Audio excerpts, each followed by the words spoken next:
الحمد لله والصلاة والسلام على رسول الله سبحانك لا علم لنا إلا ما علمتنا إنك أنت العليم الحكيم ولا فهم لنا إلا ما فهمتنا إنك أنت الجواد الكريم. On me demande des conseils sur la gestion du temps. En vérité, j'ai un peu de mal avec ce sujet parce que depuis que je suis petit, j'ai une phobie, c'est d'arriver à la fin de ma vie et de voir que je n'ai pas pu faire ce que j'aurais pu faire. Et donc, depuis que je suis petit, je fais tout pour gagner du temps, pour ne pas perdre du temps. Et par exemple, quand j'allais à l'école, j'essayais de marcher le plus vite possible, de faire des pas aussi grands que possible et aussi rapidement que possible pour marcher le plus vite possible. Donc ça, c'est un conseil que je peux vous donner parce que c'est une sunna. Quand le prophète sallallahu alayhi wa sallam marchait, les sahaba étaient obligés des fois de courir pour rester à son niveau. Et Sayyidina Omar radhiyallahu anhu, il est rapporté كان إذا مشى أسرع وإذا تكلم أسمع وإذا ضرب أوجع. Quand il marchait, il allait vite. Quand il parlait, il se faisait entendre et quand il tapait, il faisait mal. Donc voici un conseil. De plus, c'est bon pour la santé de marcher vite. Ça vous fait du sport. Ça développe vos capacités de vos jambes musculaires et vos capacités aussi cardiovasculaires. Le cœur apprend à battre plus fort d'une façon plus efficace pour entretenir cette activité. Les poumons aussi vont suivre. Donc je vous disais que j'ai cette phobie depuis que je suis petit. Par exemple, je mangeais aussi très rapidement. Et ça, ce n'est pas un conseil que je vous donne. Et c'est au contraire, c'est contraire à la sunna et c'est contraire aux indications médicales. Il vaut mieux prendre son temps de manger pour mieux digérer parce que le passage dans la bouche, c'est une étape dans la digestion de la nourriture et ce n'est pas bon de la passer outre.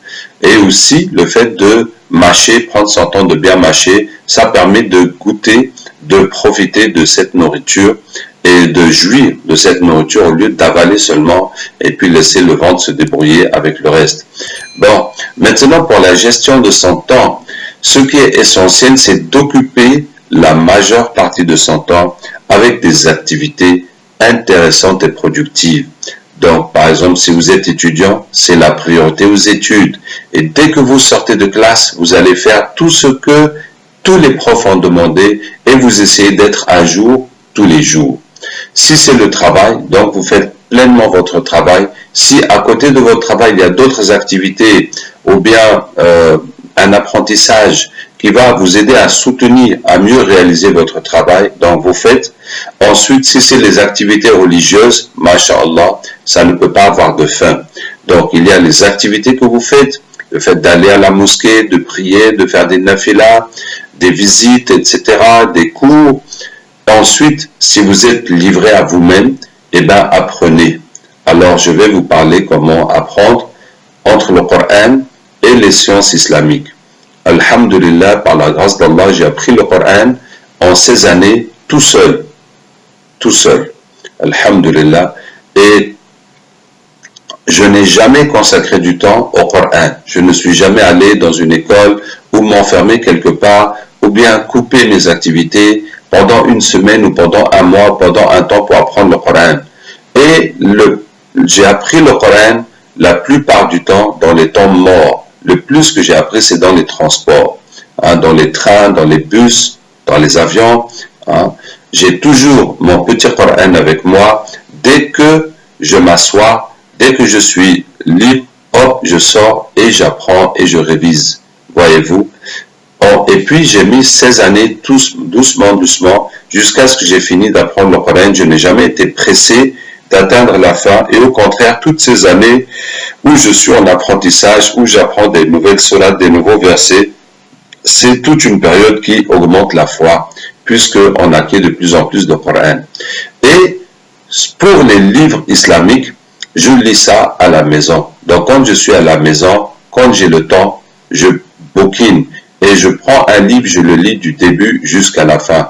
Maintenant là aussi, je vous conseille, parce que nous n'avons pas tous les mêmes capacités, mais je vous conseille d'avoir un carnet ou un cahier où vous notez toutes les bonnes choses que vous apprenez.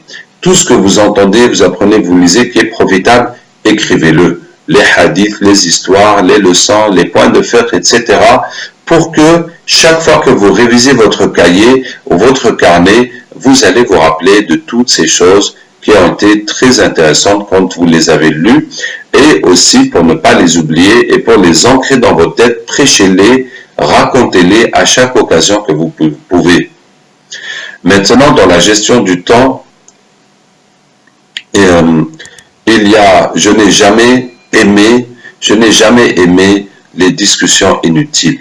Vraiment, ça me saoule, ça me révolte. Et je vois les gens qui sont là en train de parler pendant des heures.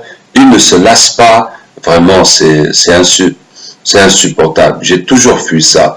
Donc, quand vous voyez que la discussion est inutile, fuyez. Même si c'est entre frères ou entre sœurs musulmans, il y a tout ce blabla, fuyez. Quand c'est ça, soit vous tournez le sujet en quelque chose de positif, d'intéressant, d'instructif, d'éducatif, ou soit vous allez dans votre coin et vous allez apprendre le Coran ou lire ou faire une activité qui soit positive. Qu'Allah Ta'ala nous aide. Qu'est-ce que je peux vous dire aussi? C'est qu'il faut remplir tout le temps. Je vous ai dit les temps morts quand vous êtes dans les transports, sortez le Coran, apprenez. Maintenant, quand on mange, si on est en groupe ou en famille, c'est le moment de faire la mashwara, de discuter tous les points qu'on a besoin de discuter, de faire le bilan des choses qui ont été passées, de discuter de comment on va faire. Voilà, pendant qu'on mange, on fait ça. Et je dois vous dire aussi que pendant que je suis aux toilettes, c'est aussi l'occasion de réfléchir à résoudre beaucoup de problèmes. Vous voyez, comme ça, de ne pas laisser aucun temps passer. Et wallahi, il y a une règle d'Allah tabaraka wa ta'ala, la in shakartum la azidannakum. Si vous êtes reconnaissant, je vous augmente. Tant que tu vas remercier Allah pour le temps qu'il t'a donné en l'utilisant proprement, Allah ta'ala va te récompenser en te permettant d'utiliser ton temps encore mieux et en t'aidant, en diminuant les autres travaux qui sont des besoins, des nécessités dans la vie, voire jusqu'à des corvées, pour te donner plus de temps encore pour l'adorer, pour faire le bien, pour apprendre et pour être un bon élément. Et vous allez voir, c'est extraordinaire, toutes les choses qu'on peut faire, parce qu'on ne perd pas de temps, et à force de faire des choses utiles, on est de plus en plus efficace, et alhamdulillah. Maintenant, dans la gestion du temps aussi, il y a aussi le fait de déléguer. Donc, tout ce que tu peux laisser les autres faire à ta place, une fois que tu deviens responsable et efficace et important, donc il est important que de déléguer. Et même si les autres ne font pas aussi bien que toi, mais c'est comme ça, il faut passer la main, il faut qu'ils apprennent, il faut qu'ils prennent de l'expérience. Bien sûr, on va aussi s'efforcer de parfaire leur pratique ou la chose qu'on leur demande, mais le temps qu'on va gagner, nous avons des choses plus importantes à faire. Et donc, nous les laissons faire et nous allons passer à des choses où on ne peut pas être remplacé. Et partout où on peut être remplacé, on laisse les gens nous remplacer. Donc, voici un autre principe pour être efficace dans le temps. Maintenant, un des principes d'efficacité, c'est que si vous apprenez le Coran, pour le réviser, il faut le réviser dans la prière. Donc, dans vos prières, au lieu de prier avec les petites sourates, chaque fois répétez Wal asri inna a'tainaka qul huwallahu. Tout le Coran que vous connaissez, vous le mettez dans l'ordre, dans votre tête, depuis Alif Lam Mim, tout ce que vous connaissez jusqu'à An-Nasi, et chaque fois que vous priez, vous lisez la suite, jusqu'à ce que vous le terminez, et puis vous revenez, vous remontez, vous continuez comme ça. Maintenant, si vous bloquez, vous sautez, vous allez là où vous connaissez, et dès que vous avez l'occasion, vous reprenez le Coran pour réviser la chose que vous n'avez pas pu réciter dans votre prière, jusqu'à ce que vous soyez capable de réciter dans vos prières tout le Coran que vous connaissez. Voilà, ça c'est une astuce qui nous rapproche de la vie du prophète sallallahu alayhi wa sallam et des sahaba qui avaient l'habitude de finir tout le Coran dans leur prière de nuit. Maintenant, quel autre conseil je vais vous donner par rapport au temps? Bon, il faut, quand on est dans l'essentiel, il faut y être à 100%. Par exemple, dans les études, une des choses les plus importantes à faire, c'est qu'en classe, on soit totalement concentré avec le professeur, avec l'enseignant, de façon à ne rien rater. Et si quelque chose vous ne comprenez pas, vous demandez à l'enseignant pour que absolument, à la fin du cours, vous ayez compris tout ce qui a été dit et tout ce qui a été enseigné. Donc, c'est très important parce que si pendant le cours, vous n'avez pas compris ou bien vous étiez ailleurs, il va être très difficile de récupérer ce manque après. Donc, ce que je dis, c'est qu'il faut être entièrement présent au moment du travail, au moment où tu dois faire l'activité qui est vraiment essentielle pour toi, de façon à ce que, une fois que c'est fait, tu sois aussi libre que possible. Maintenant, par exemple, pour les étudiants, on doit donner la priorité aux études pendant qu'on travaille pour se libérer le week-end pour des activités islamiques et pour se libérer pendant les petites vacances et pendant les grandes vacances. Donc, on ne perd pas de temps, pour être au maximum à jour et efficace et réussir. Et comme ça, dès qu'il y a le temps libre, on aura tout le temps de profiter. Maintenant, le temps qu'on passe à la maison, il faut être efficace aussi, éduquer sa femme, ses enfants, faire le rappel, être présent. Il ne faut pas rentrer à la maison et puis rester devant la télé ou devant des jeux ou devant quelque chose et laisser sa famille. Vraiment, ce n'est pas bon. Et le prophète sallallahu alayhi wa sallam, on a demandé à Aïcha radhiyallahu anha ce qu'il faisait à la maison et elle dit il était au service de sa famille.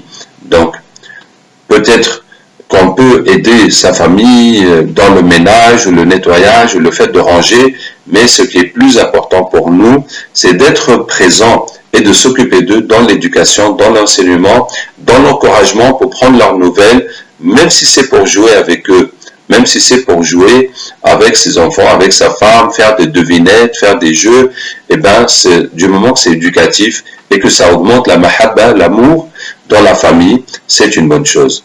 Qu'Allah nous aide et nous guide et qu'Allah nous accepte tous au service de sa religion. Wassalamu alaikum wa rahmatullahi wa barakatuh.